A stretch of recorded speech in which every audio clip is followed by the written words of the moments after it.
ঢাকা চট্টগ্রাম মহাসড়ক থেকে আন্তঃজেলা ডাকাত দলের 2 সদস্যকে গ্রেপ্তার করেছে জেলা গোয়েন্দা পুলিশ ডিবি।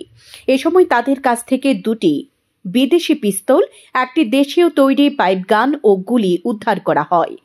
মঙ্গলবার বেলা 12:30টায় জেলা পুলিশ সুপার কার্যালয়ে এক সাংবাদিক সম্মেলনে এসব তথ্য জানান কুমিল্লা পুলিশ সুপার মোহাম্মদ নাজির আহমেদ খান।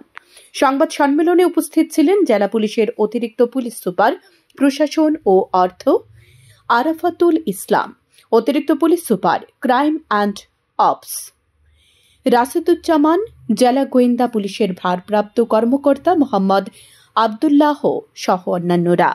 ধরার পরে আমরা তার কাছ থেকে একটি বিদেশি পিস্তল, একটি ম্যাগাজিন, একটি পাইপ গান ও 3 রাউন্ড গুলি উদ্ধার করি এবং তাকে জিজ্ঞাসা করার পরে জানতে পারি যে আরেকজন ডাকাত দলের সদস্য, তার নাম আরিফ, সে পাশের গ্রামে অবস্থান করছে এবং তাকে নিয়ে সেখানে অভিযান করে তার কাছ থেকেও আরেকটি বিদেশি পিস্তল, 3 রাউন্ড গুলি, একটি ম্যাগাজিন, একটি দেশীয় এলজি এবং 2 রাউন্ড কার্তুজ উদ্ধার করা হয়।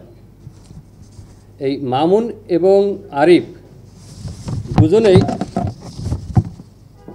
রোড ডাকাতি এবং নৌযান ডাকাতিতে অংশগ্রহণ করে এবং মামুনের নামে একাধিক মামলা আছে, ডাকাতি মামলা সহ।